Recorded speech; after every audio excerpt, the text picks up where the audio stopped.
उनकी हॉबीज है और उन्होंने अब तक 43 हाफ मैराथन्स कंप्लीट की है। ये बहुत ही बड़ी बात है। 21 किलोमीटर की हाफ मैराथन उन्होंने अभी तक कंप्लीट की है। और लोगों के साथ बात करना, उनके साथ अपने एक्सपीरियंस शेयर करना, अपना नॉलेज शेयर करना, और अगर किसी के पास अच्छा नॉलेज है तो उनको सुनना, ये भी बहुत बड़ी बात है। इसमें उनकी बहुत रुचि है। तो ऐसे वक्ता हमें आज मिले हैं, तो मैं विनोद जोशी का भी बहुत दिल से स्वागत करती हूँ और आगे की कार्रवाई के लिए उनको विनती करती हूँ। Thank you sir, thank you, आप यहाँ पे हमारी विनती को मान दे के आए। आपका बहुत कीमती वक्त हमें आप दिया आपने, तो आगे की कार्रवाई आप शुरू करें। Thank you. धन्यवाद सर। सरांना स्पॉटलाइट द्या।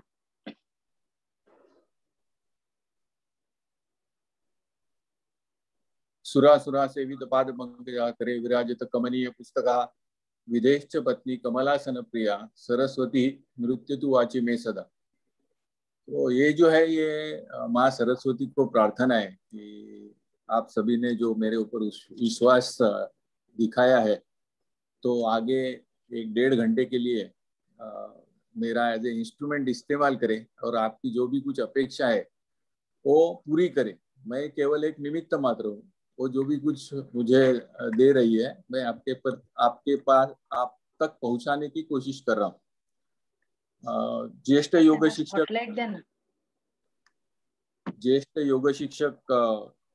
योग विद्या निकेतन के विश्वस्त और मेरे गुरु बंधु श्री श्रीधर परब सर, योग विद्या निकेतन के सभी शिक्षकगण, योग प्रेमी, योग साधक, आप सभी को मेरा नमस्कार। और अंतर्राष्ट्रीय योग दिवस के अवसर पर आपके आशीर्वाद लेने की संधि गोरेगांव केंद्र के सभी शिक्षकों ने मुझे दी, स्पेशली स्वाति मैडम और मेनन सर ने।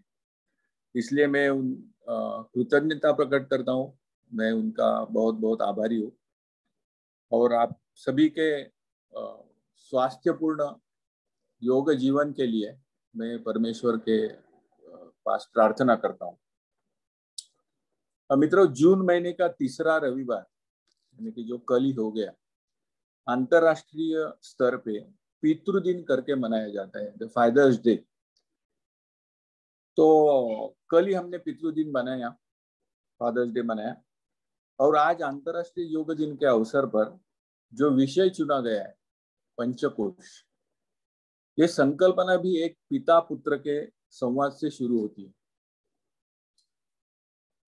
तैतरीय उपनिषद, जो कि कृष्ण यजुर्वेद का एक अंग है, इस उपनिषद में यह पिता पुत्र का संवाद का संदर्भ मिलता है।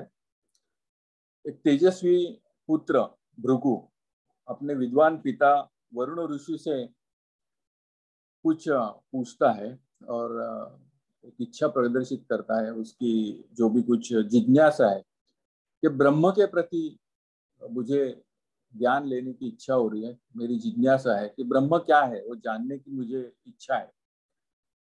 अब वो दिन अलग थे और आज के दिन अलग है। वो दिन जब भी कोई पुत्र ऐसी इच्छा प्रकट करता था, तो आज के जैसे उसको इमीडिएटली भाग दौड़ करके उसके सामने लाने की अपेक्षा ना तो पुत्र की रहती थी, ना पिता ये समझता था कि ये मेरी जिम्मेदारी है। तो पिता ने तो उनको कुछ इमीडिएटली कुछ कहा नहीं। उन्हें कहा कि भाई, अगर जिज्ञासा आपके मन में निर्माण हो गई है तो बहुत ही अच्छा है, लेकिन आपको अगर सच ज्ञान चाहिए तो ज्ञान तो आपको खुद, अगर आप तप करोगे, तपश्चर्या करोगे, जो भी कुछ आपकी जिज्ञासा है उसके ओर सजगता से ध्यानपूर्वक सोचते रहोगे, देखते रहोगे, तो अपने आप को ही ये सब जो आपके मन में प्रश्न है उनका एक एक करके उत्तर मिलना चालू हो जाएगा। तो पिता के आज्ञा के अनुसार भृगु जंगल में गए और उन्होंने तपश्चर्या करना चालू किया। कुछ दिनों बाद उन्हें ऐसा लगा कि भाई ये मेरा जो शरीर है, जो जो जो अन्न से बनता है, जो भी मैं खाता हूँ उसका रूपांतर होता है शरीर में। और वो शरीर ही सब मुझे देखते हैं, तो क्या देखते हैं? मेरा शरीर ही तो देखते हैं। तो यही ब्रह्म होगा, दूसरा क्या ब्रह्म हो सकता है? अगर मेरा अस्तित्व जो है मेरा शरीर है और मेरा शरीर ही ब्रह्म होगा, तो उन्हें लगा कि एक मन में उनकी धारणा पक्की हो गई कि अन्नम ब्रह्मेति व्यजना, ये जो अन्न है यही ब्रह्म है, ये जो अन्नमय कोश है यही ब्रह्म है।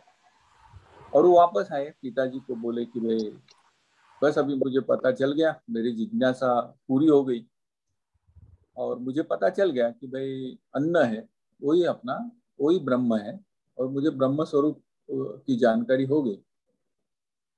अभी पिता ने कहा कि नहीं, ये तो जानकारी सही नहीं है, और मैं आपको विनंती करता हूँ कि आप वापस जाइए, वापस तपश्चर्या कीजिए, वापस आपका जो भी कुछ है प्रश्न है उसका उत्तर खोजने की कोशिश कीजिए।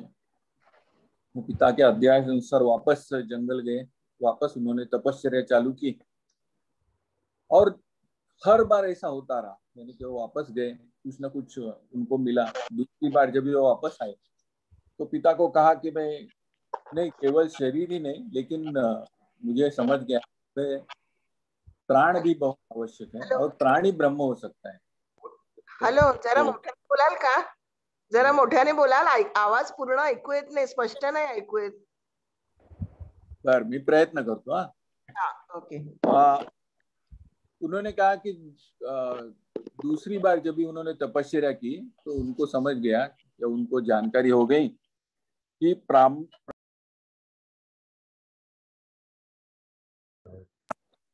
प्राणो ब्रह्मेति व्यजनात्, यानी कि प्राण ही ब्रह्म है, ये जानकारी हुई।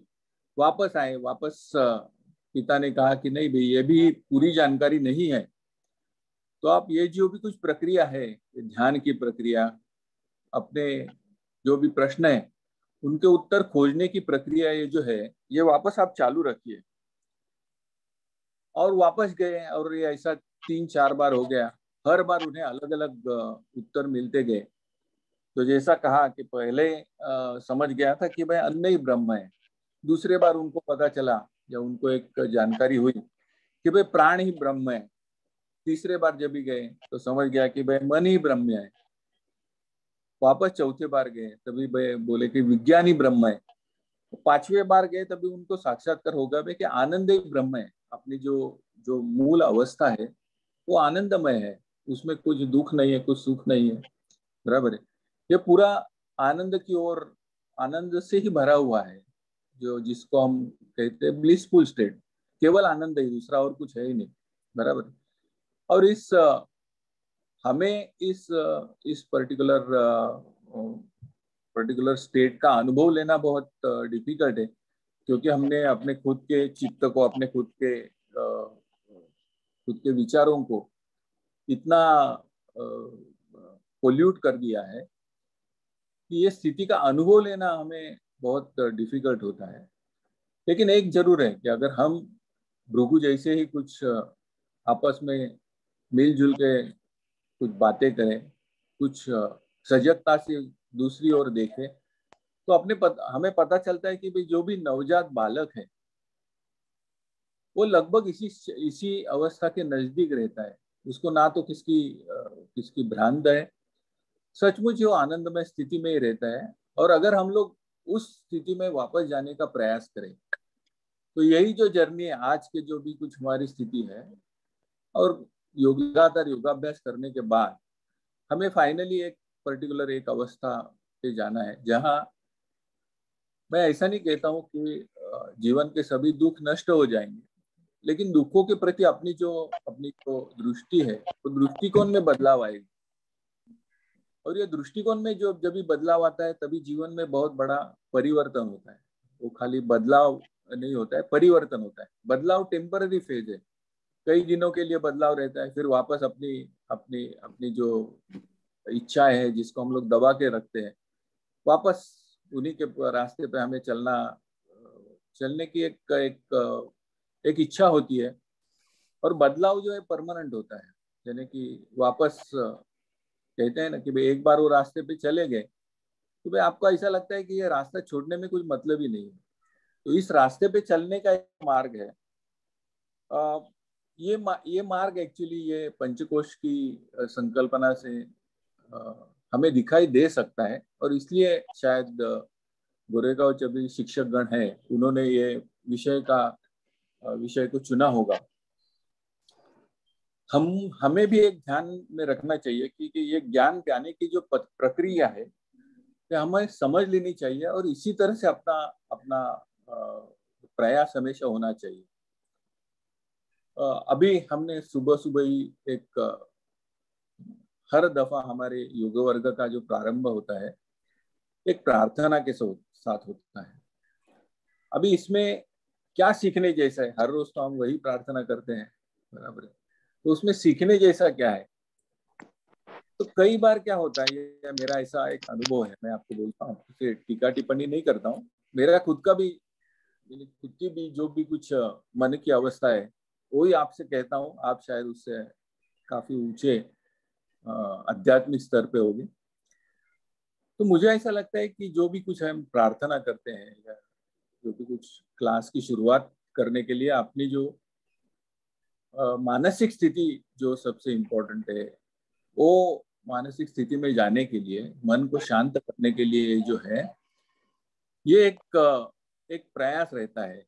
हमें एक मौका दिया जाता है कि पहले 5 मिनट में, 2 मिनट में, 3 मिनट में प्रार्थना में आप जो आवश्यक मानसिक स्थिति है उसे अनुभव करने का प्रयास कीजिए।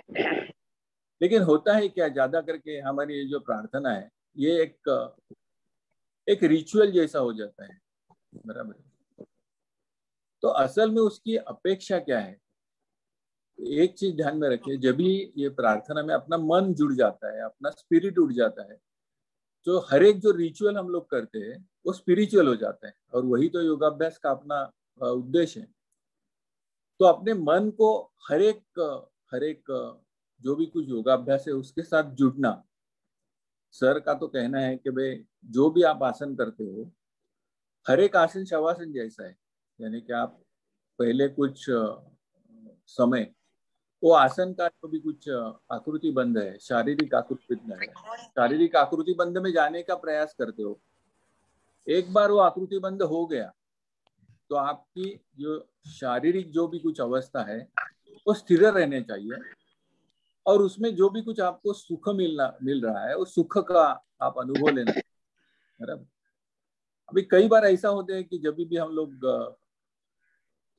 कोई भी योगवर में कहते हैं कि भाई आप सुख का अनुभव लीजिए, तो कई बहुत ही विद्वान, बहुत ही सीरियस लोग रहते हैं, बोलते हैं योग मार्ग में तो सुख से दूर रहना चाहिए, सुख नहीं रहना चाहिए।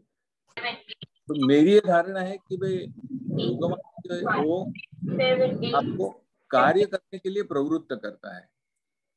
उसमें कोई कभी ऐसा नहीं कहा गया है कि भाई आप सुख की अनुभूति मत लीजिए।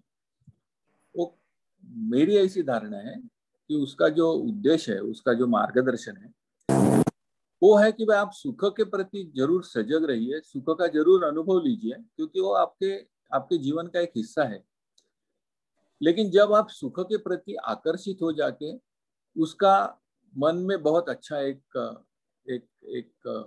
विचार लाते हो, या उसके प्रति आकर्षित हो जाके उसके साथ जुड़ जाते हो, बराबर, तो वो अपेक्षित नहीं है।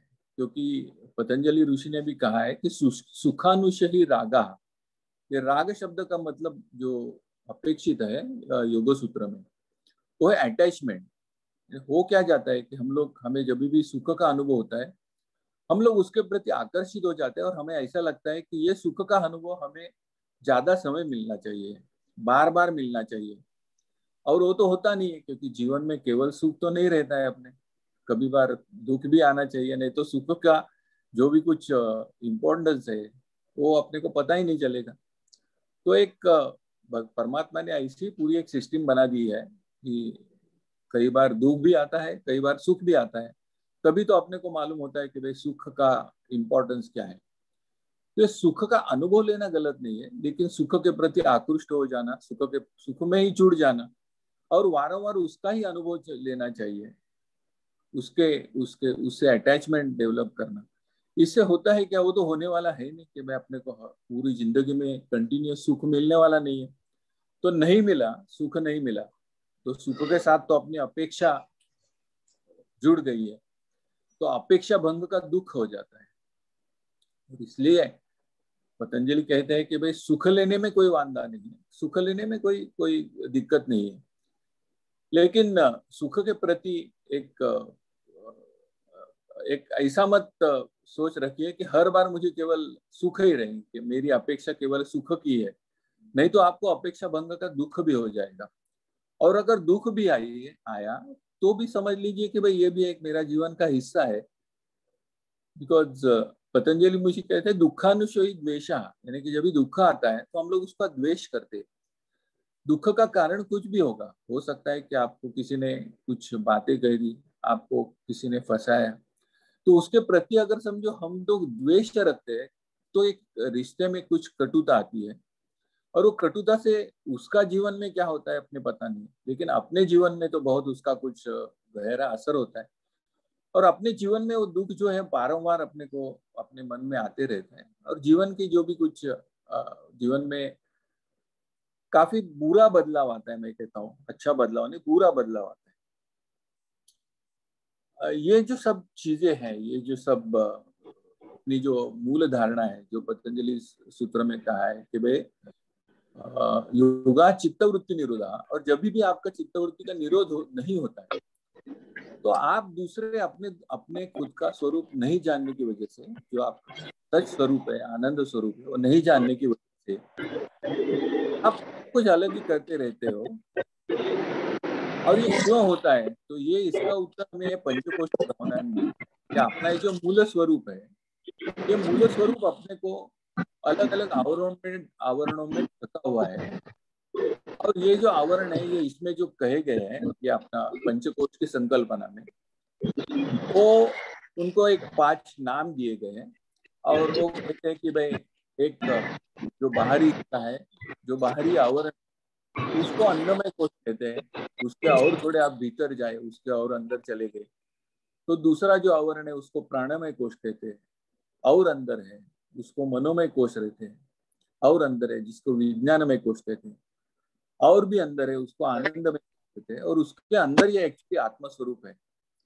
तो ये कोश का जब तक अपने हमें ज्ञान नहीं होता है, उनके ऊपर कुछ ना कुछ हम लोग जानने की प्रयास नहीं करते हैं। और ये प्रयास अपने को खुद को करना चाहिए। ऐसी कोई मुमकिन बात नहीं है कि कोई एक ऐसा शिक्षक अपने जीवन में आएगा कि जो कहेगा भाई चलो आज हम लोग एक काम करते हैं, जैसा हमने प्री प्रिलिमिनरी कोर्स का अभ्यास किया तो अभी ये हफ्ता में हम लोग अन्नमय कोश में सब सुधार ला लेंगे, फिर दूसरा हफ्ता हम लोग प्राणमय कोश के ऊपर काम करेंगे। तो ऐसा ये स्टेप बाय स्टेप नहीं, ये तो अंग है। ये 5 कोश अपने अपने अस्तित्व के लिए आवश्यक है। वो आपसी आपसी एक ताल में चलते रहते हैं और उसी से जीवन संभव है। नहीं तो अगर समझो 5 कोश नहीं है तो जीवन की संभावना ही नहीं है। ऐसा आप ध्यान में रहिए। ये सभी जो नाम दिए गए हैं, अन्नमय, प्राणमय, मनोमय, विज्ञानमय, जो आनंदमय, एक सभी में एक कॉमन शब्द आता है जो है मय। तो उसका असल में अर्थ है कि भाई किससे उत्पन्न हो गया या किसका प्राबल्य है। जब भी हम लोग कहते हैं कि भाई अन्नमय कोश है, तो अन्नमय कोश अन्न से उत्पन्न हो गया है और उसमें उसकी जो भी कुछ उसका अस्तित्व है या उसकी जो भी कुछ चाल चलन होती है, उसमें अन्न का प्रभाव बहुत ज्यादा है, अन्न का प्राबल्य बहुत ज्यादा है और इसलिए उसको अन्नमय कोश कहा जाता है।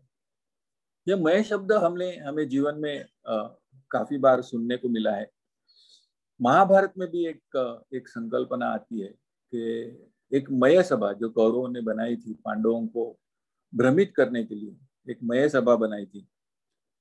असल में वो जो मय शब्द है उसका भी हम लोग अपना आज का जो विषय उससे कुछ संदर्भ लगा सकते हैं कि अपना जो पंचकोश में अपना जो स्वरूप है, वो पंचकोश एक अपने जो खुद का स्वरूप है उसके बारे में अपने ही मन में भ्रम निर्माण करता है कि भाई मेरा मेरा जो अस्तित्व है, मेरा जो जीवन है, वो केवल आनंद में हो ही नहीं सकता है। ऐसा कैसा हो सकता है केवल आनंद ही मिलेगा मुझे, सब चीजें मिलनी ही चाहिए, बराबर। तो एक अपने ही मन में अपने खुद के स्वरूप के बारे में एक भ्रम निर्माण करता है, उसका भी ऐसा अर्थ है। यही मैं शब्द वेदांत में एक दूसरी अलग अलग थोड़ा सा अलग तरीके से इस्तेमाल किया हुआ है। और वेदांत में जो कंसेप्ट है कि आत्मा और माया, यानी कि जो आत्मा है वो सच है और ये माया है, जो भी कुछ हम लोग ये पूरा विश्व देख रहे हैं, जो भी कुछ हम लोग जी रहे हैं, जो भी कुछ हो रहा है, जो भी कुछ हम लोग देख रहे हैं, सुन रहे हैं, सूंघ रहे हैं, चख रहे हैं, जो भी कुछ ज्ञानेंद्रियों से हम लोग ग्रहण कर रहे हैं, वो सब एक माया है, उसका सच अस्तित्व नहीं है। और अगर इसकी जानकारी हो जाएगी तो ही आप आत्मा के ओर चल पाओगे, आत्मा का रियल स्वरूप जो है वो आप जान पाओगे। तो ये मैं शब्द काफी काफी स्क्रिप्चर्स में आया है, महाभारत में भी आया है, वेदांत फिलोसॉफी में भी आया है, योग और सांख्य में भी उसका इनडायरेक्टली उसका उल्लेख किया हुआ है। और जो भी कुछ वेद है या उपनिषद है, उसमें तो इसका काफी काफी डिटेल में उसकी चर्चा हुई है। और उसी उसी का आपका आपका अपना आज विषय है। लेकिन केवल उपनिषद के बारे में चर्चा करने से मेरा ऐसा एक विचार था कि क्योंकि आज के अपने सब जो भी कुछ लोग यहाँ इकट्ठा हुए हैं वो योग साधक हैं। और इसलिए अगर पतंजलि मुनि को ये पंचकोश की कल्पना का क्या, उनके बारे में उनकी क्या सोच थी, इसके ऊपर अगर हम लोग ज्यादा ध्यान दें तो संयुक्तिक होगा। एक बहुत ही आवश्यक बात हमें जानना जरूरी है कि पतंजलि मुनि को भी ये पंचकोश की कल्पना मान्य है। और इसका जो भी कुछ आधार है, हमें जब भी हम लोग योग सूत्रों का अभ्यास करना चालू करते हैं तो कई जगह इससे ये आधार हमें मिल जाता है। आज की अपनी चर्चा यही जो योग सूत्र में जो पंच कोश की कल्पना है उसी के आधार पे होगी।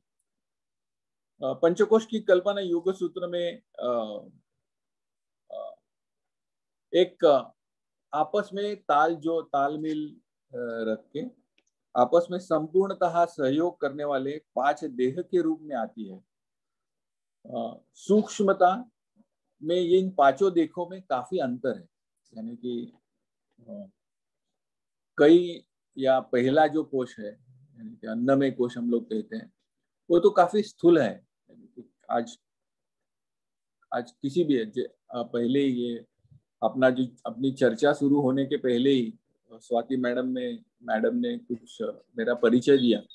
वो सब जो भी कुछ परिचय था वो कुछ ऐसी चीजें थी जो आप देख सकते हैं, आप महसूस करते हैं, कर सकते हैं, आप जान सकते हैं। तो ये जब जानने की प्रक्रिया है वो अपने ज्ञानेंद्रियों पे आधारित है। यानी कि ज्ञानेंद्रिय यानी कि नाम बहुत बड़ा है। जो 5 जो हमारे ये हम लोग देख सकते हैं, हम लोग आंखों से देख सकते हैं, कानों से सुन सकते हैं, नाक से सूंघ सकते हैं, जीभ से टेस्ट कर सकते हैं, त्वचा से हम लोग स्पर्श का अनुभव करते हैं। ये जो 5 जो अपने शरीर के एक ज्ञान का ज्ञानेंद्रियांग यानी कि इंद्रिय जो है, तो ये जो सब चीजें हैं उसको काफी स्थूल स्तर पे या ये ज्ञानेंद्रियों से जो भी हमें ज्ञान होता है वो काफी स्थूल स्तर पे होता है। आप मुझे देख सकते हो, बराबर, जूम पे भी आप अभी आपके स्क्रीन पे मुझे देख सकते हो, जो देख सकते हो ये काफी स्थूल है। और मैं कहूंगा कि अंदर या तो समझ लीजिए कि भाई हमें एक अपना जो मेडिकल दृष्टिकोण से कहा जाए कि मैं कहूंगा कि मेरा ये जो शरीर है आप देख सकते हो, लेकिन उसमें अंदर काफी चीजें हैं। हम लोग कहे कि भाई मेरे अंदर हृदय भी है, मेरे अंदर कई ऐसे ऑर्गन्स है आप देख नहीं पाते हो, बराबर है। तो केवल आप देख नहीं पाते हो, इसके इसलिए उसका अस्तित्व हम लोग हम लोग मान नहीं लेंगे, ऐसी तो पॉसिबिलिटी नहीं है, क्योंकि नहीं देखते तो भी उसका अस्तित्व है, उसका अस्तित्व हमें पता है। तो एक ऐसी अगर ये अपने विचार में थोड़ी सी क्लैरिटी आ जाए तो ये पंच कोश की संकल्पना समझने में हमें काफी अच्छा हो जाएगा। सूक्ष्मता में इसमें काफी अंतर है। जैसा भी हम लोग अन्नमय कोश से धीरे धीरे दूसरी जो कोश है उनकी ओर जाते हैं, तो उसमें सूक्ष्मता बढ़ती जाती है, स्थूलता कम हो जाती है। बराबर। जो सबसे स्थूल है, यानी कि हम लोग सब देख सकते हैं, अनुभव कर सकते हैं, वो है ये अन्नमय कोश, यानी कि अपना देह। और सबसे सूक्ष्म है वो है आनंदमय कोश, यानी कि सबसे अंदर जो केवल आत्मा स्वरूप है, तो है आनंदमय कोश, यानी कि केवल उसमें केवल हमें हमें आनंद ही मिलता है। और वो आनंद ऐसा है, ना तो हम लोग किसको बता सकते हैं, ना तो हम लोग किसको दिखा सकते हैं, उसकी केवल हम लोग अनुभूति ले सकते हैं। वो अनुभवजन्य कोश है। वो उसका ना तो कोई वर्णन किया जा सकता है, ना तो कोई दिखाया जा सकता है, ना तो कोई ऐसा कहता है कि भाई आप ये प्रैक्टिस करो तो आपका जो भी कुछ आनंदमय कोश है वो जागृत हो जाएगा और आपके जीवन में पूरा आनंद भर जाएगा। ये तो आपको खुद को अनुभव कर लेना चाहिए, आपको खुद को परिश्रम लेना चाहिए भृगु के जैसे, और वो करके उसका आपको अनुभव आ सकता है। श्वेताश्वेतर उपनिषद दूसरा एक बहुत ही अच्छा और बहुत ही अभ्यास किया हुआ उपनिषद है, और उसमें आत्मस्वरूप की सूक्ष्मता कितनी है उसका एक समझो, उन्होंने एक हमें एक ज्ञान देने की, हमें एक दिशा देने की कोशिश की है। बोले हम लोग ये जो अपना बहुत ही छोटा सा अपना अपना जो शारीरिक अवयव है जो हम लोग देख सकते हैं वो है बाल।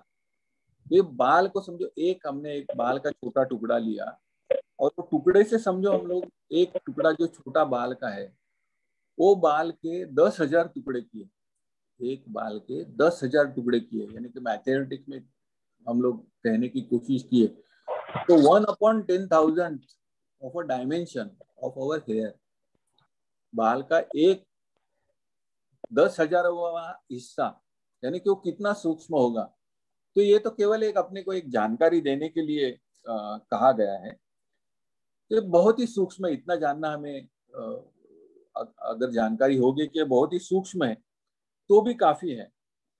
लेकिन ये सूक्ष्म होते हुए भी अपने अस्तित्व पे इसका काफी गहरा असर होता है। एक अपने दिल में काफी गलतफहमी है, उसमें से एक गलतफहमी ऐसी है कि जो भी कुछ बहुत ही सूक्ष्म होता है जो हम लोग देख नहीं पाते हैं, बराबर है, जो देख नहीं पाते हैं उसका अस्तित्व हम लोग मानने में इतनी सहजता से मानते नहीं है। अभी मैं एक आपको कहता हूँ कि मैं ये कोरोना वायरस ने जो भी कुछ बहुत बुरे काम किए लेकिन एक अच्छा काम भी किया है। ये इन्हें कोरोना वायरस की वजह से हमें एक तो पता चल गया, ये सूक्ष्मता और उसकी जो क्षमता है, सूक्ष्मता और क्षमता, ये दोनों का कोई तालमेल नहीं है। कोरोना वायरस बहुत ही सूक्ष्म है, अपने ज्ञानेंद्रियों से हम लोग देख नहीं सकते हैं, बराबर है, उसकी आवाज सुन नहीं सकते, उसको टेस्ट नहीं कर सकते, उसको सूंघ नहीं सकते, कुछ भी नहीं है। तो सूक्ष्मता की ओर से तो बहुत ही सूक्ष्म है, लेकिन उसका जो असर है वो काफी गहरा है। और ये असर अगर हमने अनुभव किया है, गया लगभग एक पूरा साल, एक साल के ऊपर हम लोग अनुभव कर रहे हैं, अति सूक्ष्म ज्ञानेंद्रियों के पार होने के बावजूद भी वो पूरे विश्व में हलचल बनाने की क्षमता रखता है। तो जैसे जैसे हम लोग सूक्ष्म कोश की ओर जाते हैं, एक बात ध्यान में रखिए कि हम लोग उसकी अनुभूति ले सकते हैं, हम लोग उसको देख नहीं सकते, हम लोग एक्चुअली उसको देख नहीं सकते हैं, उसको सुन नहीं सकते हैं। लेकिन इसका ऐसा ये नहीं कि उसका वो असरदार नहीं है। इनफैक्ट हमें एक बहुत ही क्लियर कट आइडिया होनी चाहिए कि जितना कोश सूक्ष्म उतना उसका प्रभाव बहुत गहरा होता है। और इस एक मूल विचार के साथ, मूल संकल्पना या मूल एक क्लैरिटी के साथ ही हमें ये पंचकोश का अभ्यास करना बहुत ही जरूरी है।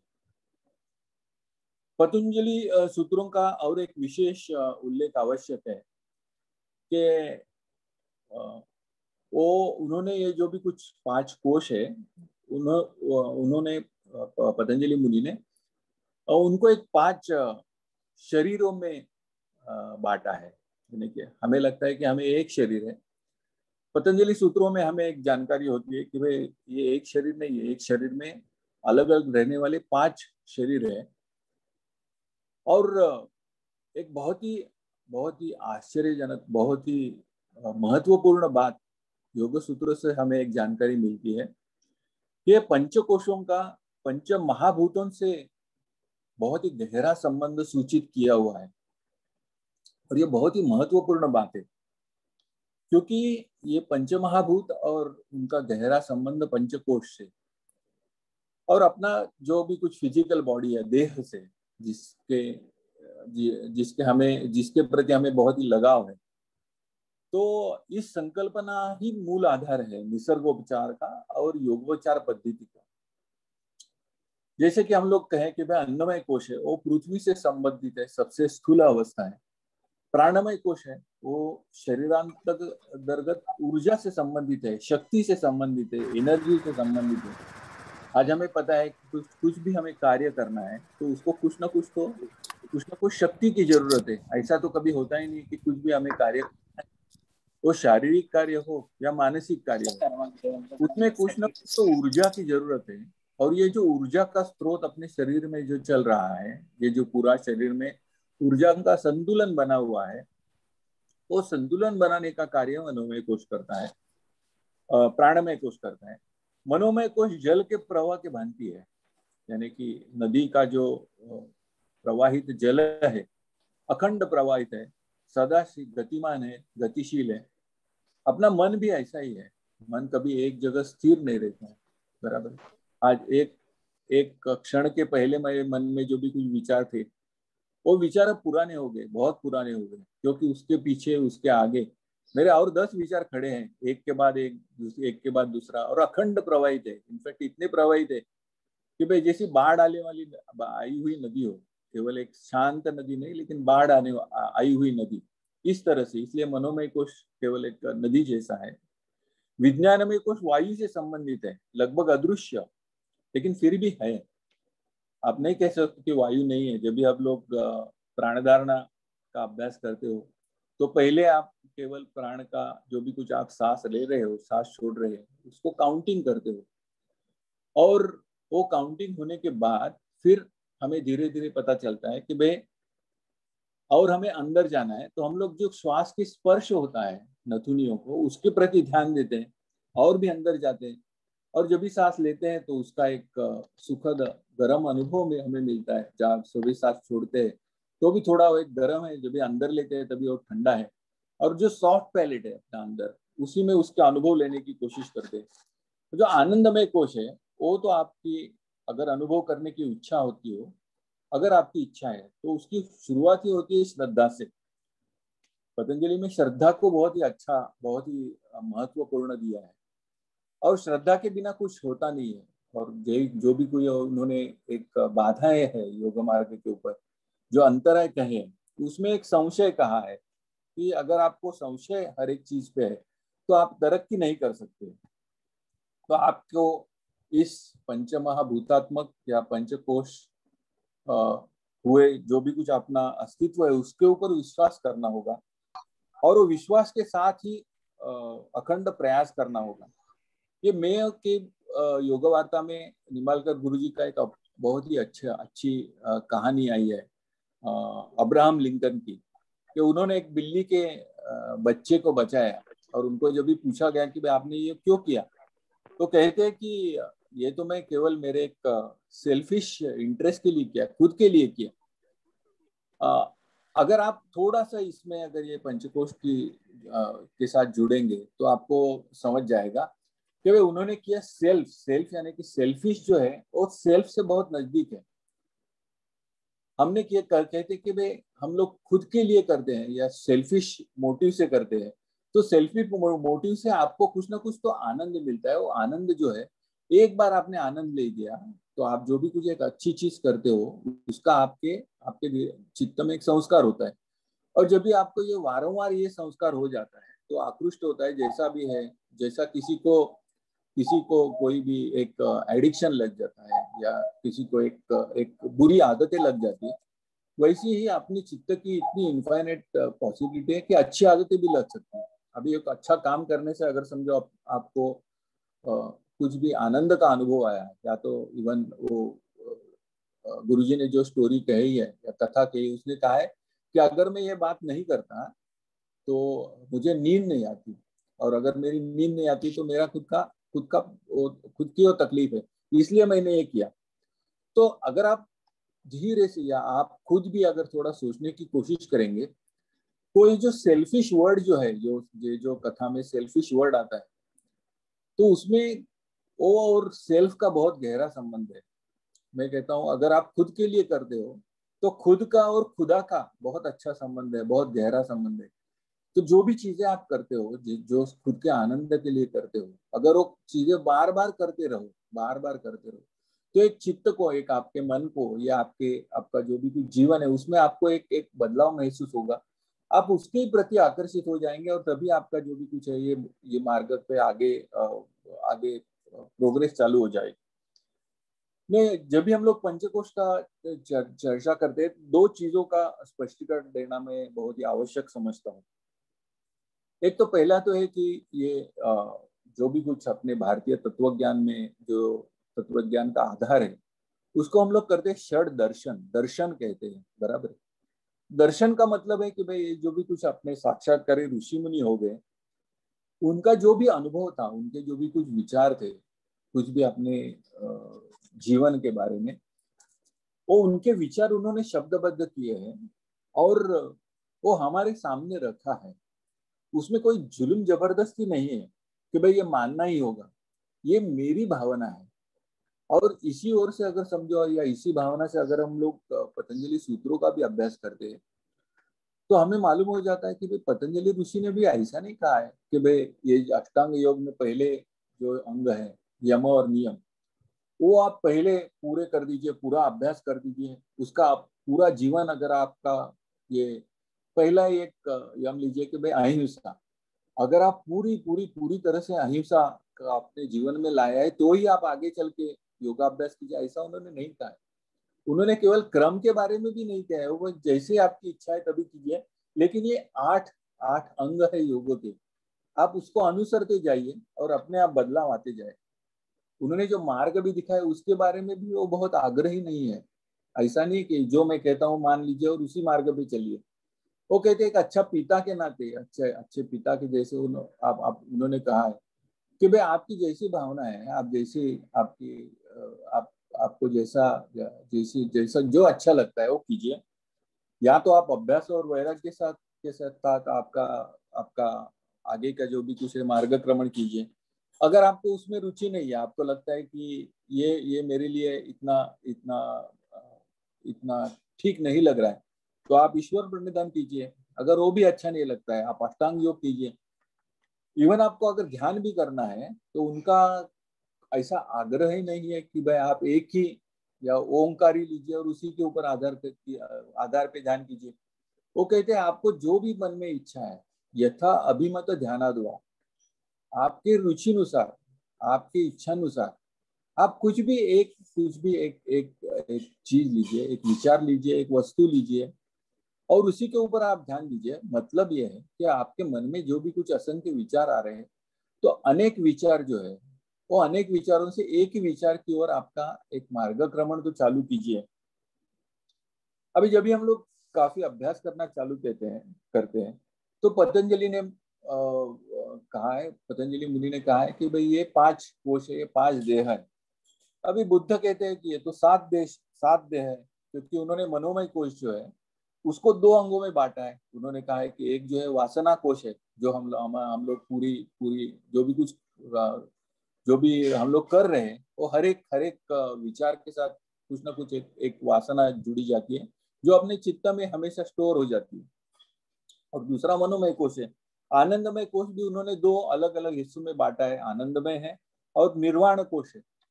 अभी हर एक का ये दर्शन का यही एक बहुत ही अच्छा महत्वपूर्ण बात है कि बुद्ध को लगा कि भाई ये 5 नहीं ये 7 कोश होगी, जैनिज्म को लगा ये 7 नहीं ये 9 कोश होंगे। अभी ये जो सब जो चीजें हैं, ये तत्वज्ञान का अभ्यास करते हुए अगर आप केवल इस ये 5 है ये 7 है या 9 है इसी में अगर आप अटक जाओगे तो आपको फाइनली कुछ मिलने वाला नहीं है। तो ये हर एक की धारणा है, आपको जितना अच्छा लगता है, जितना बड़ा लगता है, आपके बुद्धि के अनुसार जो भी कुछ आपको सही लगता है वो आप लीजिए और अभ्यास चालू कीजिए। दूसरी एक संकल्पना है कि जब भी हम लोग ये पंचकोश को या तो एक लेक्चर सुनते हैं या पावर पॉइंट देखते हैं या इंटरनेट पे हम लोग ढूंढते हैं, तो हमेशा पंचकोश का जो रिप्रेजेंटेशन रहता है वो एक के अंदर एक जैसी लकड़ी की गुड़िया के स्वरूप में वो दिखाया जाता है। वो जो गुड़िया है उसको उसका नाम है मैट्रियोस का डॉल या तो बाबूशी का डॉल। यानी कि ये बाबू जो वर्ड है, जो रशियन वर्ड है, उसका मतलब है ग्रैंड मदर। और वो जो डॉल्स है उनका भी जब भी उनको जो स्वरूप दिया जाता है वो बाहरी जो डॉल रहती है, बाहरी जो गुड़िया रहती है वो माँ रहती है और उसके अंदर उसके जो भी कुछ बच्चे हैं अलग अलग साइज के वो बच्चे रखते हैं। उसके ऊपर ढक्कन, उसके ऊपर उसकी जो गर्दन है उसका ढक्कन बना रहता है। तो एक शरीर अंदर रख दिए, फिर उसको और एक अंदर रख दिए, फिर उसको अंदर रख दिए और बाद में उसका ढक्कन रखते जाइए। ऐसी एक संकल्पना है। या तो दूसरी एक संकल्पना रहती है कि भाई वो अपनी प्याज का जैसा है, प्याज में जैसे हम लोग एक के बाद हम लोग एक निकाल सकते हैं, तो उसी तरह से एक कोश है। तो ये एक केवल अपने को समझना चाहिए, इसके लिए ये सब किया हुआ चीज है। ऐसा नहीं कि भाई बाहरी अन्नमय कोश है, उसको जब भी आप निकालोगे, उसको जब भी आप निकाल दोगे तभी आपको आनंद का अंदर का कोश दिखेगा, उसको जब भी निकालोगे तभी और अंदर का कोश दिखेगा। ये ऐसे भ्रम में मत रहिए। ये केवल अपने को एक संकल्पना होनी चाहिए। इसके लिए ये एक उदाहरण दिया हुआ है। तो एक महत्वपूर्ण बात यह है कि ये पांचों देश, पांचों कोश एक दूसरे के साथ रहते हैं। निम्बालकर गुरुजी की एक बहुत ही अच्छी और बहुत ही छोटी सी किताब है, पंचकोश व्यक्तिमत्व दर्शन। आपने शायद पढ़ी होगी या आपके पास होगी, अगर नहीं पढ़ी है तो अवश्य पढ़िए। तो उसकी जो वो पुस्तक की जो प्रस्तावना है उसमें एक स्वामी आनंद ऋषि ने जो प्रस्तावना लिखी है वो ये 5 देह का कंसेप्ट बहुत ही अच्छी तरह से उन्होंने समझा है प्रस्तावना में। क्या क्या कहा है उन्होंने कि वो कहते हैं कि भाई अगर आपको समझना है ये किस तरह से होता है तो समझ लीजिए कि आपने कुछ रंगतदार लाल एक कुछ साबुन लिया जिसको गुलाब की खुशबू है, खुशबूदार है। वो साबुन लाल है, उसका रंग लाल है, उसको गुलाब की खुशबू है और उसको जो भी कुछ साबुन की जो भी कुछ उसकी जो क्वालिटीज है साफ करने की, सुथरा करने की, वो तो है ही उसमें। और वो जो साबुन है आपने गर्म पानी में मिला दिया है, बराबर। अभी ये जो आपका जो भी कुछ एक सॉल्यूशन तैयार हो, ये द्रावण तैयार हो गया, उसमें आप स्पंज भिगा दीजिए। अभी जब भी आप स्पंज भिगा देते हो तभी आप कुछ ऐसा कह सकते हो कि स्पंज ने क्या लिया ये द्रावण से। अब अगर आप सोचोगे तो स्पंज सभी चीजें लेता है। स्पंज वो जो भी कुछ है, साबुन का लाल रंग भी ले लेता है, गुलाब की खुशबू भी ले लेता है, साबुन की साफ करने की क्षमता भी ले लेता है, पानी भी सोख लेता है और पानी की गर्माहट भी सोख लेता है। पांचों चीजें जो भी कुछ ये द्रावण में है वो स्पंज सोख लेता है। अभी आप ऐसा कुछ वो स्पंज लेके ऐसा कुछ दिखा सकते हो कि स्पंज का ये हिस्सा है, इसमें केवल पानी है, ये हिस्सा है इसमें केवल उसकी गर्माहट है, ये हिस्सा है उसमें केवल साबुन की क्षमता है और ये हिस्सा है उसमें खुशबू है। ऐसा हम लोग अलग अलग नहीं कर सकते। अगर ये संकल्पना पंचकोश से जोड़ी जाए तो आप पंचकोश को अलग अलग स्वरूप में देखने की कोशिश मत कीजिए, समझने की कोशिश मत कीजिए। ये जैसा स्पंज है जिसने सब चीजें ली है, वैसा ही अपना जो अस्तित्व है उसने ये सब जो पांचों कोश है, वो पांचों कोश अपने अंदर इतनी अच्छी तरह से सिमट लिए है, इतनी अच्छी तरह से वो मिलजुल लिए है। अभी ये चीज समझना बहुत बहुत ही डिफिकल्ट है, क्योंकि आज परिस्थिति ऐसी है कि एक ही घर में दो अगर देह है तो भी उनके आपस में मेल जुल होना बहुत ही कठिन बात है, बराबर है। और दो से ज्यादा है तो मिलजुल की कुछ सपना भी नहीं दे सकते, क्योंकि हर एक के अपने अपने अलग विचार है और हर एक अपने अपने विचार में काफी ज्यादा आग्रही है। तो आग्रही होने से हमारी एक दूसरे के साथ मेलजोल नहीं होती है, लेकिन एक अच्छी भावना हम लोग समझनी चाहिए कि पांचों शरीर एक दूसरे के साथ बहुत ही मिलजुल के रहते हैं। आप योग साधक है, आप खुद ने भी कुछ एक अनुभव किया होगा। ये पातंजलि सूत्र जो है वो कोई एक केवल दार्शनिक व्यवस्था नहीं है, ये अपनी अपनी क्षमता के अनुसार ये अनुभवात्मक शास्त्र है, खुद पे प्रयोग करने जैसा शास्त्र है। और अगर समझो आज जो भी कुछ हम लोग चर्चा कर रहे हैं उसके बाद अगर आपको ऐसा लगा कि आपके जो योगाभ्यास है उसमें कुछ ना कुछ थोड़ा भी तो बदलाव आया है, तो मैं समझूंगा कि आपका अपनी ये जो चर्चा था उसका उद्देश्य सफल हो गया। इवन ये मई महीने का जो भी कुछ है उसका जो ये है वही है कि टिकाऊ निरामय स्वास्थ्यासाठी योगोपचार निसर्गोपचार, उसका जो कवर है, उसका जो मुखपृष्ठ है, उसमें ये संदेश दिया हुआ है। तो आधुनिक विज्ञान और योग और निसर्गोपचार, उसमें एक बहुत ही एक मूलभूत फर्क है कि जो आधुनिक विज्ञान है या औषध विज्ञान है वो रोग का कारण जो है वो बाहरी जंतु में खोदता है। बाहर से कोई जंतु आता है, बैक्टीरिया आता है, वायरस आता है। अभी क्योंकि वो जो कारण है, रोग का कारण बाहर है, तो हम लोग रोग का कारण को नष्ट करने के लिए जो भी उपाय है वो भी बाहर देखते रहते हैं। यानी कि हम लोग बाहर से दवा लेते हैं और जो रोग का बाहरी आया हुआ कारण है उसको नष्ट करने की कोशिश करते हैं। अब ये कोरोना में हमने दूसरी एक अच्छी बात सिखाई कि उन्होंने कुछ काफी लोगों ने देखा होगा कि बहुत ही जोर दिया जाता है अपने अंदर इम्यूनिटी की ओर, अपनी जो भी कुछ रोग प्रतिकार क्षमता है उसकी ओर बहुत ध्यान दिया जाता है। और ये आपने देखा होगा काफी एडवर्टाइजमेंट के लिए जो भी कुछ चीज आजकल आप विज्ञापन देखते हो टीवी पे, वो बटर हो या दवा हो या वो च्यवनप्राश हो, सब में एक मेन फोकस है, क्योंकि आज आपके मन में बहुत इंपॉर्टेंट, बहुत महत्वपूर्ण क्या चीज है कि रोग प्रतिकार शक्ति बढ़ाना। तो जब भी जो भी चीजें हैं वो सबसे आपके रोग प्रतिकार शक्ति बढ़ते हैं। तो ये एक जो भी कुछ आज का जो यानी कि ये जो हम लोग कहते हैं ना कि जो होशियार बेचने वाले लोग हैं वो अपने मन का कैसा उपयोग करते हैं, वो एक इसका उदाहरण है। योग और निसर्गोपचार की एक जो भावना है रोग के प्रति, वो कहता है कि भाई ये रोग कारण भी अंदर है और अगर कारण अंदर है तो उसका उपाय भी अंदर होगा। और उसमें विज्ञान में जो भी उसको सपोर्ट दिया है वो आपको शायद मालूम भी होगा कि आजकल जो भी कुछ ये लोगों का एक अलग अलग हिस्सों में और अलग अलग वर्ग कहे जाते हैं, तो काफी रोग हैं इंक्लूडिंग बहुत ही disease like maybe diabetes, asthma, cancer. ये सब डिसीज में वो कहते हैं कि मन का बहुत बहुत ही महत्वपूर्ण हिस्सा रहता है। और इसके लिए उनको कहते हैं कि भाई एक साइकोसोमैटिक डिसीज। मैं जब भी ये सब चीजें कहता हूँ तो एक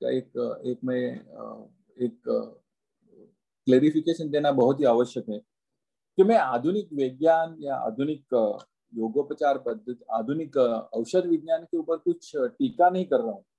मैं कहता हूँ उसमें जो भी कुछ फर्क है वो मैं बस आपके सामने रखना चाहता हूँ, क्योंकि दोनों चीजें अपने लिए आवश्यक है, ऐसी मेरी धारणा है। आधुनिक औषध विज्ञान है वो भी बहुत महत्वपूर्ण है, क्योंकि एक बात ध्यान में रखनी चाहिए कि योग हो या निसर्गोपचार हो, और जब भी हमें आपातकालीन स्थिति का सामना करना पड़ रहा है, यानी कि समझो आप समझ लीजिए कि भाई दुर्भाग्य से आपको कोरोना हो गया और आपकी ऑक्सीजन लेवल ऑलरेडी बहुत नीचे जा चुकी है, और हम लोग कहेंगे कि भाई हम लोग योग करेंगे, निसर्गोपचार करेंगे, तो वो उचित नहीं। तो जो भी कुछ आधुनिक औषध विज्ञान है उससे हम लोग कुछ औषध ले ले, उसमें ऑक्सीजन ले ले, तो ही वो सही सही ट्रीटमेंट होगी, ऐसी मेरी धारणा है। अभी जब हम लोग कहते हैं कि पहला कोश जो है अन्नमय कोश, तो ये अन्न और भोजन से निर्माण होता है, और इसलिए ऋषियों ने अन्न को ही ब्रह्म कहा है, अन्नम ब्रह्मम। वो कहते हैं कि भाई अन्न ही ब्रह्म है। एक ध्यान में रखिए कि हम लोग जो कहते हैं ये केवल शरीर नहीं है, जो बाहरी जो शरीर देखते हैं वो केवल शरीर अन्नमय कोश नहीं है। तो शरीर है जो आयुर्वेद में कंसेप्ट है त्रिदोष की, कफ वात पित्त, तो वो भी है अन्नमय कोश में आता है। जो सप्त धातु है यानी कि रस रक्त मांस मेद अस्थि मज्जा और शुक्र, ये भी सभी सप्त धातु अन्नमय कोश में आते हैं। और इसका अभी हम लोग एक व्यावहारिक स्तर पे अगर हमने उसका उसका कुछ अभ्यास करना है तो तीन चीजें जो जो महत्वपूर्ण बताई गई है वो है आहार विहार और निद्रा। क्योंकि आयुर्वेद और योग बहुत ही एक साथ से मेलजोल रखते हैं। तो आहार के प्रति अगर हम लोग आयुर्वेद की जो भी कुछ भावना है वो हम लोग समझने की कोशिश करें तो वो कहते हैं कि भाई जो आहार है उसको तीन तरह के आहार, यानी कि हम लोग कहते हैं हम लोग हमें जब भूख लगती है तो हम लोग अन्न का ग्रहण करते हैं। तो वो कहते हैं कि भाई चरक संहिता में लिखा है कि भाई तीन तरह की या तीन हिस्से में आप भूख को समझने की कोशिश कीजिए। एक कहते हैं ऋतु भूख, दूसरे हित भूख और तीसरा मित भूख। ऋतु भूख का कहना है कि भाई आप मौसम के अनुसार अन्न का ग्रहण कीजिए। यानी कि मेरा कहने का मतलब है कि निसर्ग आपसे बहुत ज्यादा बुद्धिमान है। तो निसर्ग को पता है कि जब भी वातावरण में बदलाव आता है तो कौन से फल और सब्जी आपके अस्तित्व के लिए अच्छे हैं, आपके शरीर स्वास्थ्य के लिए अच्छी है, वही फल का और वही भाजियों वही सब्जियों का उत्पादन वो पर्टिकुलर पीरियड में होता है, वो पर्टिकुलर ऋतु में होता है। हम लोग क्या कहते हैं कि क्योंकि हमने अभी तो विज्ञान में इतने तरक्की की है कि हमें तो जो भी चीज चाहिए जब भी चाहिए साल भर में सभी तभी मिल जाएगी। तो ये हम लोग जो कहते हैं कि निसर्ग का जो भी कुछ एक कानून है, जो नियम है, उसका उल्लंघन करने का हम लोग कोशिश कर रहे हैं। दूसरी चीज ऐसी है कि भाई ये अभी काफी प्रगत देशों में भी ये काफी एक सोच आने लगी है। तो वो कहते हैं कि भाई आप जो भी कुछ खाते हो, जैसा हम लोग कहते हैं ना कि भाई उसमें कैलोरी कितने हैं, उसमें कार्बोहाइड्रेट्स कितने हैं, उसमें प्रोटीन्स कितने हैं, तो वैसे एक अलग संकल्पना अभी आई है। उसके कहते हैं कि हर एक जो आपका खाना है, अन्न है, उसके साथ आप जानने की कोशिश की है कि इसके फूड माइल्स कितने, फूड माइल्स यानी कि ये कितनी दूरी से आपके पास पहुंच गए। यानी कि कहने का मतलब ये है कि जिस जगह आप रहते हो उस जगह बाजू में जो भी कुछ निसर्ग है, जो भी कुछ वातावरण है, वो वातावरण में जो भी कुछ पैदा होता है, जो सब्जी है, जो फल है, वो जो भी कुछ पैदा होते हैं वो आपके शरीर के लिए आवश्यक है। आपके शरीर को सबसे ज्यादा पोषण करने वाले वो चीज है। अगर वो नहीं होते तो निसर्ग वहां उसकी उसकी उसके निर्माण ही नहीं करता, बराबर। अगर निसर्ग के बुद्धि के ऊपर अगर आपका भरोसा है तो आप थोड़ा तो कुछ बदलाव लाएंगे। दूसरी जो हितभुक कहते हैं वो जो आपको हितकारी है। जब भी आप हम लोग कहते हैं हितकारी तो ध्यान दीजिए कि भाई जो जो हम लोग अन्न ग्रहण करते हैं वो शारीरिक स्वास्थ्य के लिए है, ना तो केवल अपने को दिखने में अच्छा चाहिए। अभी हमारा एक भ्रम पैदा हो गया कि जो भी दिखने में अच्छा रहता है इसलिए हम लोग जब भी हम लोग होटल में जाके खाना खाते हैं तो उसकी उसकी एक टेस्ट है या उसकी जो भी कुछ आवश्यक चीजें वो है, लेकिन उससे भी ज्यादा हम लोग जब देखते हैं तो अपने को अच्छा लगता है ये कुछ चीजें अच्छी होगी, और इसी का आधार लेके ये सब दुनिया अभी चल रही है। और जो मितभुक कहते हैं वो तो योग शास्त्र में भी कहा है कि भाई मिताहार होना चाहिए, जो भी जितनी भी भूख है उससे थोड़ा तो आप कम ही लेना चाहिए। तो ये जो भी कुछ भोजन जो है वो कम लेंगे तो अन्नमय कोश का जो भी कुछ उसका जो जो ये है वो क्षीण होते जाएगा। अगर आप अधिक मात्रा में लोगे तो आप को आलस्य आ जाएगा, नींद आ जाएगी। सो जो भी भोजन है उचित मात्रा में लेना चाहिए और उचित गुणवत्ता से लेना चाहिए। योग वार्ता में एक लेखमाला चालू है, अपने जो एक योग शिक्षक है सावंत सर, उनकी एक लेखमाला चालू है। उसका अंग्रेजी में हो तो लेट फूड बी दाय मेडिसिन, दाय इज योर मेडिसिन, आहार हो गया तुमचे औषध। और मई माह के अंक में उन्होंने एक डायबिटीज की मरीजों के लिए एक वाक्य जो लास्ट उसका जो आखिरी जो वाक्य है या वो लेख का मई महीने का वो आखिरी वाक्य में लिया है कि भाई अगर समझो दुर्भाग्य से आपको डायबिटीज हो गया है तो केवल एक आहार में आप बदलाव लाएंगे। यानी कि आपका नॉर्मल हमारा आहार रहता है गेहूं की रोटियां और सफेद चावल। सफेद चावल क्यों? क्योंकि सफेद रंग अच्छा लगता है, बराबर है। लेकिन असल में चावल जो है, अगर समझो आपने उसका ऊपर का छिलका निकाल दिया तो उसका जो रंग रहता है वो ब्राउन कलर का रहता है। अभी आज क्योंकि अभी हमें ये अलग अलग मार्केटिंग से ज्ञान हो गया है कि भाई ब्राउन राइस है वो अपने अच्छा है, यानी कि हम लोग अभी अब तक जो कर रहे थे, जो अच्छी चीज निसर्ग अपने लिए बनाता है चावल के साथ, उसको निकाल दे रहे थे और केवल जो अंदर का जो जो सफेद दाना है वही खा रहे थे, सफेद चावल खा रहे थे। क्योंकि हमने जो अच्छी चीज निकाल दी तो अपने को उसकी तो कीमत चुकानी पड़ेगी। अभी हम लोग वापस जा रहे हैं तो वो लेख का जो केवल एकमात्र वाक्य है जिससे हमें बहुत कुछ सीखना मिलता है कि गेहूं की रोटियां के जगह अगर हम लोग जवार और बाजरे की भाकरी चालू कर दें और सफेद चावल की जगह हम लोग समझो एक अनपॉलिश राइस, जो भी कुछ ब्राउन राइस आता है, वो अगर हम लोग ये करें तो हमें बहुत ये होगा। मैं कहता हूँ कि अगर समझो अपने को ये एक अन्न के बारे में ये जानकारी हो गई है तो इसको हम लोग अगर समझो हम लोग अपने जीवन में लाएंगे तो ही उसका हमें लाभ होगा। तो क्यों ना हम लोग एक हफ्ते में एक बार, केवल एक बार, बराबर एक दिन गेहूं की जगह हम लोग ज्वार या बाजरी की रोटी खा के देखते हैं, या तो व्हाइट राइस की जगह एकदम सफेद चावल की जगह अनपॉलिश चावल खाते देखते हैं, और अपने शरीर में क्या परिणाम, जैसा मैंने कहा था कि ये अनुभवजन्य, ये अपने खुद पे प्रयोग करने की एक संधि है। तो खुद के शरीर पे प्रयोग करके जान लीजिए कि भाई इससे मुझे कुछ सचमुच ही कुछ असर हुआ है क्या। हुआ है तो उसको हम लोग कंटिन्यू करेंगे, उसका आप खुद ही कंटिन्यू करोगे और आपको उससे लाभ मिलना चालू हो जाएगा। दूसरा जो प्राणमय कोश है वो कहते हैं कि भाई ये प्राण से बनाया हुआ है, ये जीवन शक्ति है। जैसा कोई भी कार्य करने के लिए शक्ति है, जो श्वास लेते हैं उसके उसके माध्यम से हम लोग जो विश्व में प्राण शक्ति उसको हम लोग अंदर ले लेते हैं, और उसका एक्चुअली कुछ भी कार्य करने के लिए हमें जो भी कुछ ऊर्जा लगती है, ऊर्जा हमें इससे मिलती है। अगर हम लोग ज्यादा अभ्यास करेंगे तो और अलग अलग प्राण भी है, शायद आपने कुछ जो प्राणायाम का गुरुजी का पुस्तक पढ़ा होगा तो उसमें 5 मूल प्राण है, 5 उप प्राण है, और वो सब चिंतन दिया हुआ है और हर एक का अलग अलग कार्य दिया हुआ है।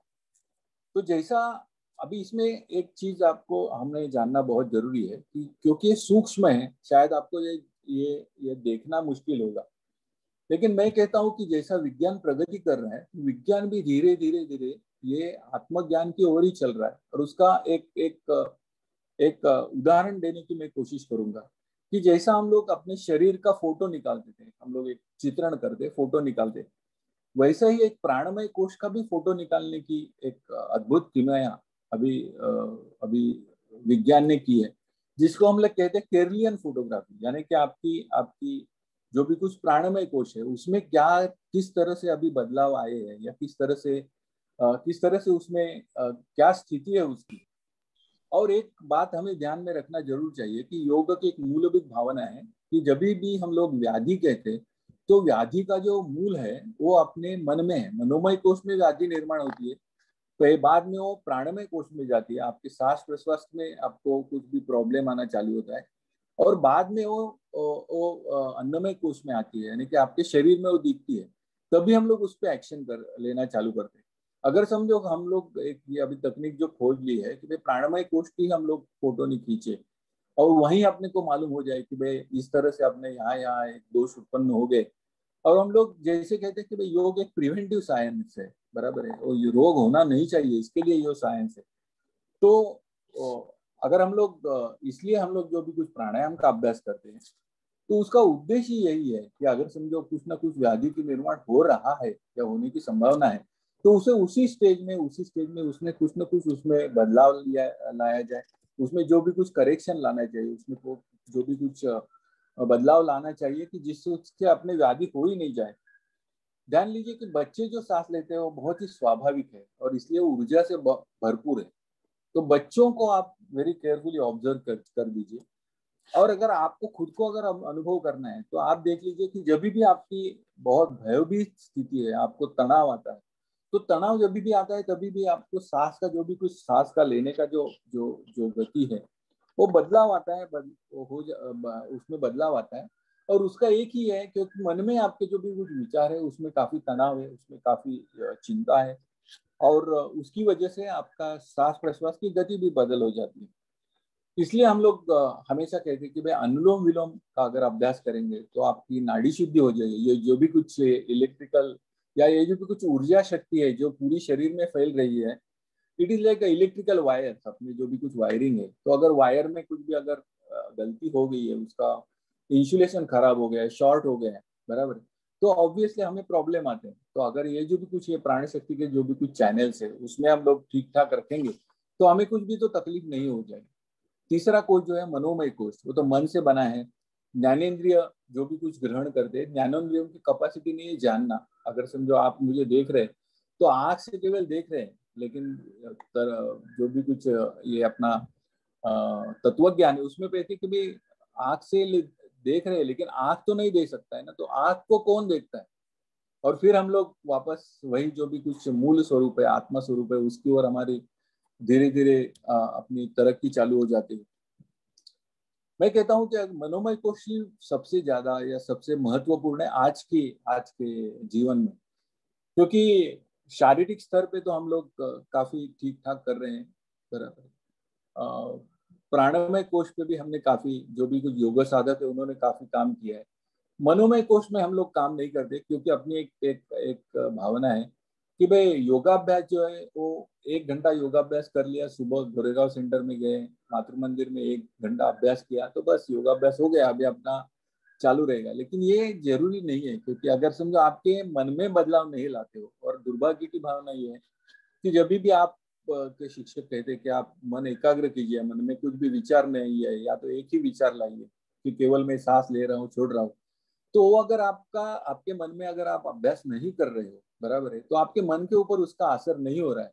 तो आपका मन वैसा ही चंचल है, जैसा मैंने कहा था कि वो नदी की बाढ़ आई हुई नदी से जैसा है। और उसमें अब काफी हमें हमें जो भी कुछ आज के जीवन में जितने ज्यादा से ज्यादा हमें प्रॉब्लम या ज्यादा से ज्यादा व्याधि है, वो व्याधि का मूल कारण आपके मन में। और एक दो चीजें मैं आपको कहता हूँ जो पुराने अपने शास्त्र में लिखे हैं। एक कहता है कि भाई मनुष्य ये जो शब्द आया है ना, यही मन से आया है। मननान मनुष्य, जिसके पास मन है यानी कि प्रगत मन है, वही मनुष्य है। और दूसरा भी चीज उन्होंने कहा है कि मन एवं मनुष्याणाम कारणम बंध मोक्षया, यानी कि मन में बहुत बहुत बहुत शक्ति है। तो अगर आपका जीवन में आप बंधे रहने हो तो भी मन से होते हो, और वो बंधन से अगर मुक्ति लानी है तो भी आप केवल मन से ही ला सकते हो। तो मन में इतनी अनगिनत ताकत है जो बुद्धि और आत्मा को भी गुलाम बना सकती है। और इसका अगर आपको ज्यादा अभ्यास करना है, तो जो भी कुछ हम लोग प्रक्रिया करते हैं, त्राटक करते हैं या ध्यान करते हैं, तो वो आपको उसका अभ्यास आप अगर करेंगे। और एक जापानीज अच्छी टेक्निक है जिसे हम लोग 5S कहते हैं, इंडस्ट्री में उसका उपयोग होता है कि जो भी अनावश्यक चीजें वो फेंक दीजिए। हम लोग जब भी साक्षी भावना का अभ्यास करते हैं, हमारा प्रयास 5S की जगह ही रहता है कि जितने हमने अंदर कुछ भी भरा है वो उसको निकाल देना चाहिए। आगे का जो कोश जो है उसको विज्ञान में कोश रहते हैं। वी यानी कि जो प्रीफिक्स है वी है, तो वी का मतलब है विशेष।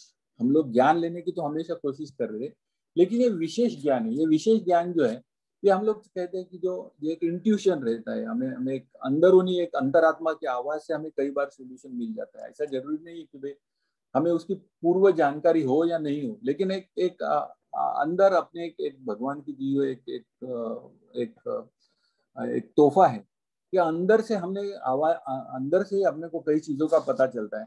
और विशेष ज्ञान का अगर समझो आपको एक थोड़ी कम समय में आपको अगर कहना है, तो ओशो कहते हैं कि ये प्रकाश पर छाया हुआ आवरण है। अभी ओशो का हमेशा जो भी है वो बहुत ही कॉन्ट्रेडिक्टरी रहता है। अभी आप लगेगा कि आवरण है तो प्रकाश नहीं हो सकता, और अगर प्रकाश है तो आवरण नहीं हो सकता। तो ये अपना सामान्य ज्ञान हो गया। लेकिन ये जो विशेष ज्ञान है, वो अगर आप जानने की कोशिश करेंगे, उसकी ओर समझो योगाभ्यास में आप जाने की कोशिश करेंगे, जो अंदर आपके पास है, कोई ऐसा बाहर से आपको लेने की कोशिश नहीं करनी है। तो जो भी कुछ शास्त्रज्ञ थे, वो यही प्रकाश देख के उन्होंने ऐसा पता चल गया कि भाई, और न्यूटन ने जब भी वो एक लोलक से वो जो प्रकाश था उसमें से कैसा होता है उसका देखा, तो उसे लगा ये प्रकाश तो 7 रंगों का बना है। अभी प्रकाश जो भी कुछ हमें लगता है कि ये केवल प्रकाश है, तो हमारे एक सामान्य ज्ञान हो गया, और प्रकाश 7 रंगों से बना है, अगर इसकी जानकारी होगी तो ये विशेष ज्ञान होगी। अगर समझो हमें लगता है कि सूर्योदय और सूर्यास्त केवल हमें चीजें देखनी चाहिए, इसके लिए कहा गया है, और जब भी सूर्यास्त होता है तभी सोना चाहिए, इसके लिए दिया है, सामान्य ज्ञान हो गया। और अगर हमें विशेष ज्ञान लेना चाहिए तो सूर्य की जो ऊर्जा है उसका भी अपने पूरे शरीर को आवश्यकता है। तो शरीर का और सूर्य का कुछ ना कुछ, या सूर्य प्रकाश का कुछ ना कुछ संबंध लाना चाहिए।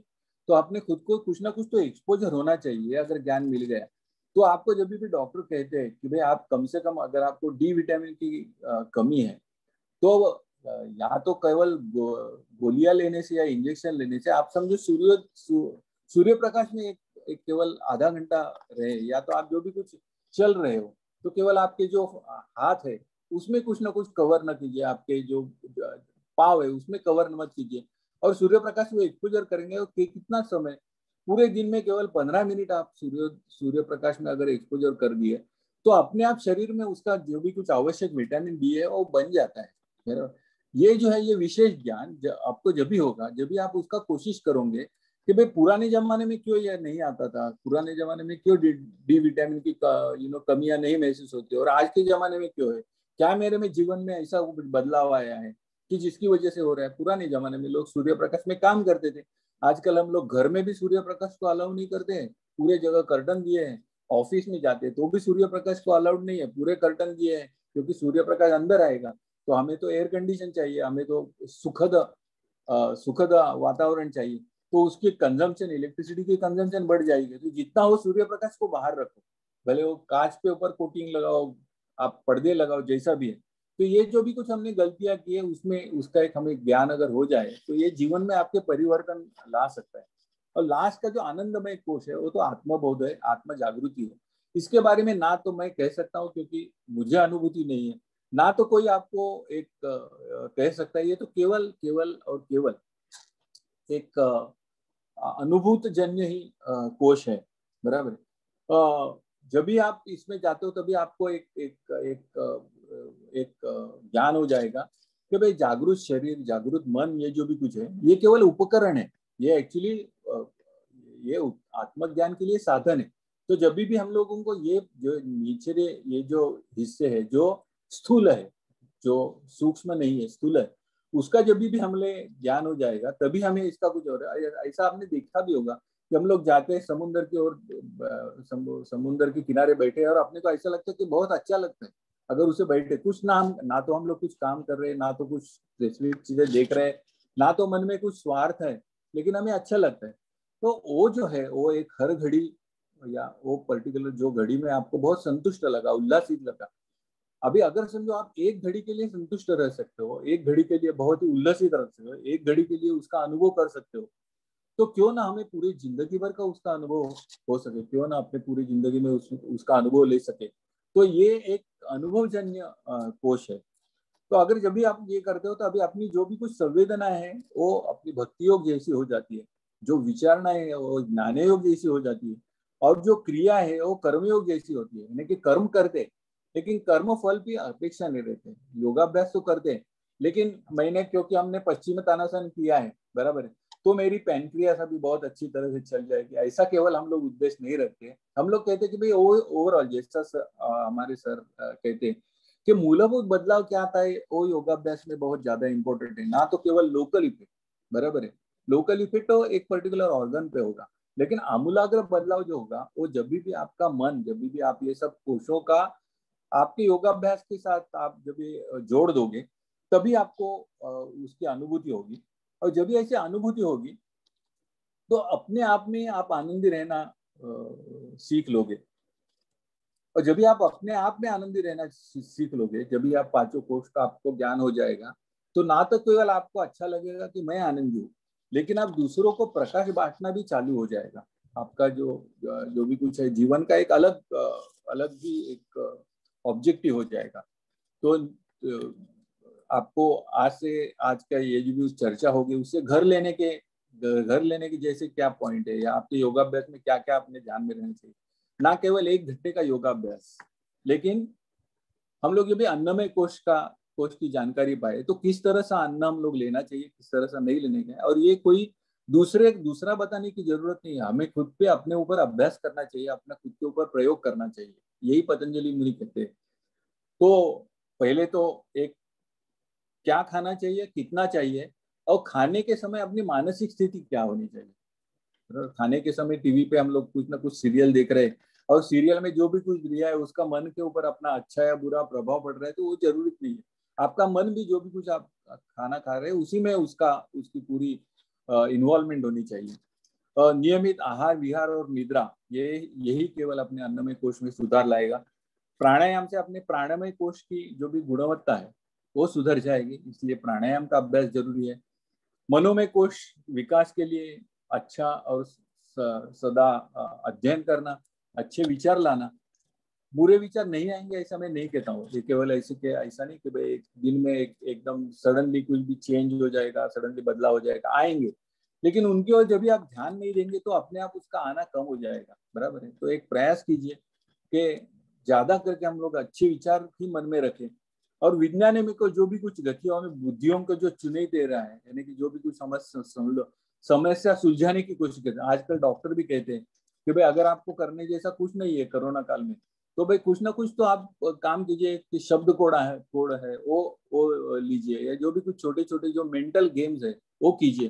तो अगर हम लोग ये कुछ चीजें अपने जीवन में रियली लाए, उसके ऊपर प्रयास करें, खुद के ऊपर उसका कुछ ना कुछ अभ्यास करें और उसका अनुभव ले, तो ही मुझे लगता है कि आज जो भी कुछ हमने ये चर्चा की उसका कुछ ना कुछ रियल स्वरूप में कुछ असर हो गया।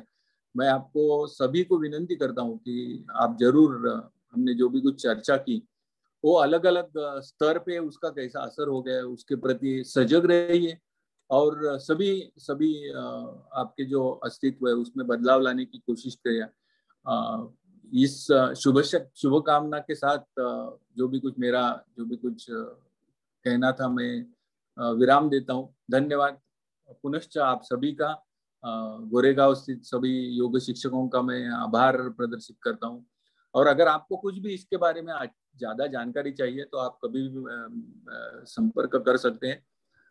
मुझे बहुत ही आनंद होगा अगर आपको कुछ भी संतोष है, अगर समझो आपको उसमें कुछ भी टीका टिप्पणी करनी है तो भी जरूर कीजिए, क्योंकि उसी से मेरे में भी जो भी कुछ बदलाव आवश्यक है, मेरी भी जो सुधारणा है वो हो जाएगी। तो इसी 4 शब्द के साथ मैं मेरा जो भी कुछ ये चर्चा थी वो मैं समाप्त करता हूँ। धन्यवाद। Thank you very much. Thank you sir. Menon sir. धन्यवाद सबको जो इधर आए हुए, उन लोगों को सबको मैं ये करता हूँ।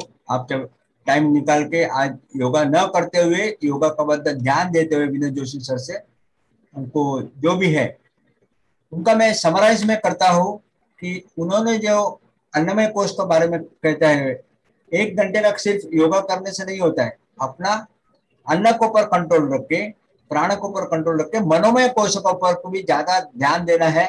जो अपने एक्टिविटीज हर रोज करते हैं वो मन में कैसा बदलाव आते हैं, वो मन को कंट्रोल करते हुए, मन को शांतता रखते हुए तो ही योगा का इफेक्ट हो जाएगा, जो हर रोज प्रैक्टिस करते हैं। उन्होंने उदाहरण दिया पश्चिमोत्तानासन करने से हमको ये हो जाएगा, डायबिटीज नहीं होएगा, ऐसा नहीं है। मनोमय को पर ये करने से ये हो। तो अपने दुर्गादास सावंत सर, परब सर, बोलकर साहब, सब डिग्निटरी से इधर आए हुए, उनके लिए मैं आभार व्यक्त करता हूँ। Thank you very much sir. Vinod Joshi sir, आपका जो टाइम है आपने स्पेंड करके हमारा साथ में योगोदय निकेतन के जो उन्नति की है, जो प्रगति की है, जो साधक लोग में, स्पेशली साधक लोग में, और उनपे जो पंचकोश का ऊपर ध्यान ये किए, तो उन्हें जरूर लोग करेंगे। ऐसा हम लोग ये करते हुए we end up with the day, and with एक हाथ करते हुए दीप देते हुए, ओम सर्वे भवन्तु सुखिनः, सर्वे सन्तु निरामया, सर्वे भद्राणि पश्यन्तु मा कश्चित् दुःखभाग् भवेत्। ओम शांति शांति शांति। हरि ओम श्री गुरुभ्यो नमः। Hari Om. Thank you. Thank you so much. Thank you. Thank you sir. Sir thank you. तुमचा खूप खूप धन्यवाद. खूप थँक यू. छान धन्यवाद. शब्दात तुम्ही नाही तुमचे धन्यवाद. तुम्ही संधी दिली त्याबद्दल तुमचे धन्यवाद पहिले. नाही इतका गहन विषय, इतका क्लिष्ट विषय तुम्ही खूप सोप्या भाषेत समजून सांगायचा प्रयत्न केला. धन्यवाद. थँक्यू सो धन्यवाद. मच. धन्यवाद. सर खूप छान झालं तुमचं भाषण आणि धन्यवाद. माहिती Thank you. खूप सोपी करून सांगितली तुम्ही. ते हा, हा, तर धन्यवाद. असेच आम्हाला यापुढे पण कधी कधी चान्स द्या हो, ऐकण्याचा तुम्हाला. जरूर जरूर. क्वार्टरली रिव्ह्यू मीटिंग धन्यवाद. हरकत नाही. Quarterly meeting Vinod Joshi time काढा. क्वार्टरली मीटिंग सगळे साधकांना जरा हे होईल. That will be highlighting on the main aspect. Okay. Thank you. Thank you. धन्यवाद. ओके. फिर से एक बार सबको योग दिन की शुभकामनाएं. इसी के साथ हम आज का ये सत्र समाप्त करते हैं. Thank you so much. हर रोज योगा करना है. योगा घरोघरी निंबाळकर गुरु जी का जो कहना है वो आप करते रहिए. योगा करते रहिए please. Thank you sir. Thank you, sir. Thank you, Balram Thank sir. you. Thank you, Swati Joshi ma'am, Thank you. for Thank you. organizing this, and thank you, Vinod Joshi sir. Very well explained, and we all gained a lot of knowledge. Thank And you. Thank you. the examples that you explained, that was very well Thank you. said. Thank you sir. Thank you. Thank you, Vinod Joshi sir. Thank you. Thank you so much. बोलकर साहेब thank you. Thank you. Sound sir जरा ये करा. Video on करा please. Sound sir. Durga sound sir. नमस्कार. धन्यवाद. नमस्कार. Thank you. धन्यवाद. धन्यवाद. आपलं पण ठेवायचं आहे. Durga Sawant sir, Parab sir lecture आम्हाला ठेवायचं आहे. तर आपल्याला ऑनलाईन म्हणजे आपला जे काय फायदा we all can meet together. That is one idea. Okay. Correct.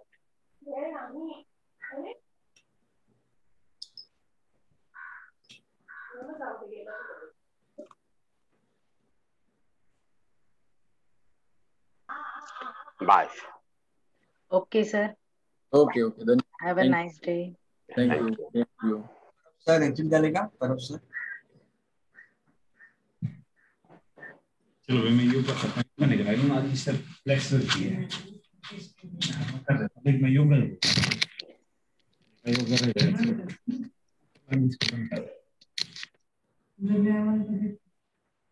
कर दें. चलने दें थोड़ी देर से बात करें.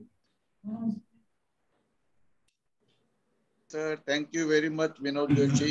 Thank you. Thank you so much.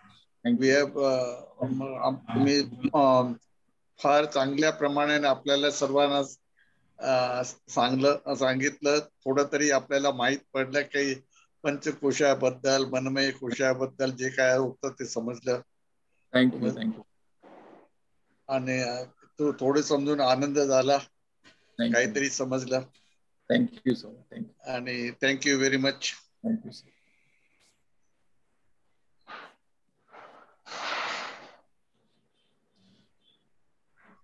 Thank you sir.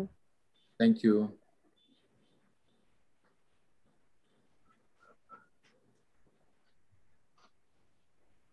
Thank you, sir.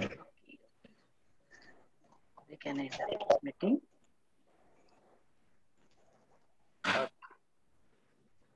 Recording group म्हणजे अर्धा पाऊण तासात मिळेल. 1 तासात मिळेल. But 10 o'clock we'll get a recording also. Yes. Thank you, Balram. Yeah, thank you, Golkar sir.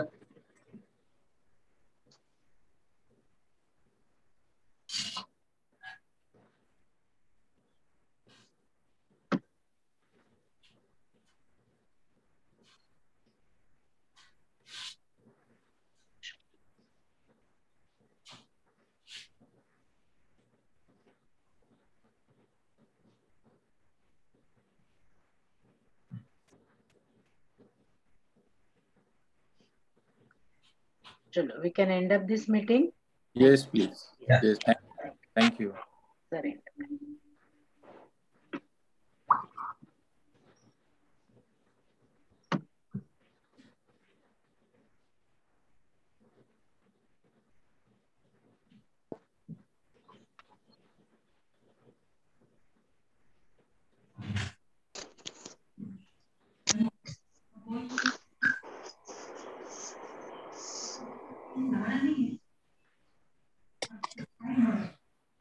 Joshi sir exit Swati में exit करो. Oh, yes.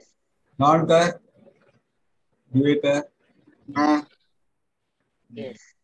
चला प्रिया ताई. प्रिया ताई. सर मीटिंग बोला. कसं म्हणजे छान झालं ना सगळ्यांना. चांगलं झालं. येस. आपल्यामध्ये नाही तर साधक लोकांना किती चांगलं झालं इट इज इम्पॉर्टंट. सोमवारी उद्या विचारूया सर. टीचर्स लोकांना चांगलं विचारूया. उद्या विचारू ना आपण. हा उद्या विचारूया. येस. उद्या आपल्याकडे विचारणार बाकीचे क्लासेस भेटतील कधीतरी होईल ना मिळेल हो. आणि आपला नेहमीच चांगलं होणार हो. हो चांगलंच होतं. फक्त काय त्यांचं विनोद जोशी, दुर्गादास सावंत, परब सर मी अरेंज करेन ना क्वार्टरली. मी अरेंज करीनच. I will definitely do it. चालेल. चला ओके चलो चला बाय. Bye bye. मिलते हैं वापस.